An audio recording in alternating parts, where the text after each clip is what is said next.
आज पांचवें नवरात्रि है जिसमें हम स्कंद माता की पूजा करते हैं। पांचवी नवरात्रि स्कंद माता के लिए होती है। तो ये माता जी का पांचवा स्वरूप है।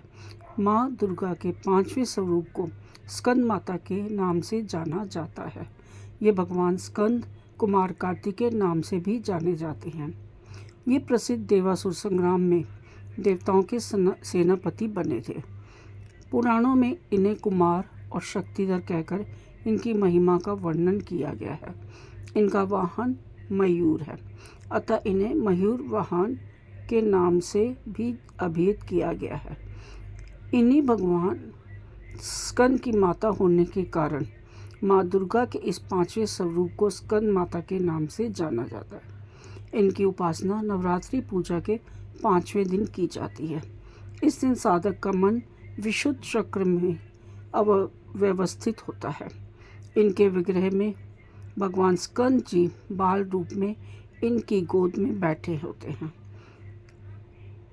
स्कंद माता मात्र स्वरूपिणी देवी की 4 भुजाएं हैं। ये दाहिनी तरफ की ऊपर वाली भुजा से भगवान स्कंद को गोद में पकड़े हुए है और दाहिनी तरफ की नीचे वाली भुजा जो ऊपर की ओर उठी है उसमें कमल पुष्प है।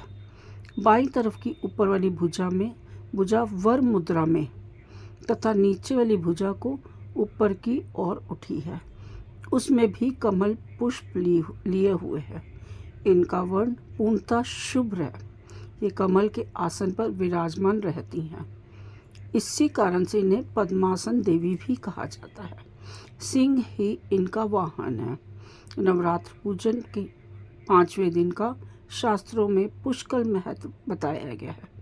इस चक्र में अव्यवस्थित मन वाले साधक की समस्त बाह्य क्रियाओं एवं चित्तवृत्तियों का लोप हो जाता है। वह विशुद्ध चैतन्य स्वरूप की ओर अग्रसर हो रहा होता है। उसका मन समस्त लौकिक सांसारिक मायिक बंधनों से विमुक्त होकर पद्मासना माँ स्कंद माता के स्वरूप में पूर्णतः तल्लीन होता है। इस समय साधक को पूर्ण सावधानी के साथ उपासना की ओर अग्रसर होना चाहिए। उसे अपनी समस्त ध्यान वृत्तियों को एकाग्र रखते हुए साधना के पथ पर आगे बढ़ाना चाहिए। माँ स्कंद माता की उपासना से भक्त की समस्त इच्छाएं पूर्ण हो जाती हैं। इस मृत्युलोक में ही उससे परम शांति और सुख का अनुभव होने लगता है। उसके लिए मोक्ष का द्वार स्वयमेव सुलभ हो जाता है।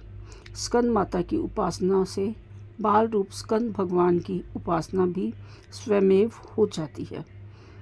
यह विशेषता केवल इन्हीं को प्राप्त है। अतः साधक को स्कंद माता की उपासना की ओर विशेष ध्यान देना चाहिए। सूर्य मंडल की अधिष्ठात्री देवी होने के कारण इनका उपासक अलौकिक तेज एवं कांति से संपन्न हो जाता है।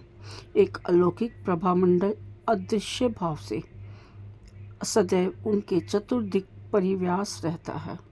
यह प्रभामंडल प्रति क्षण उनके योगक्षेम का निर्वहन करता रहता है।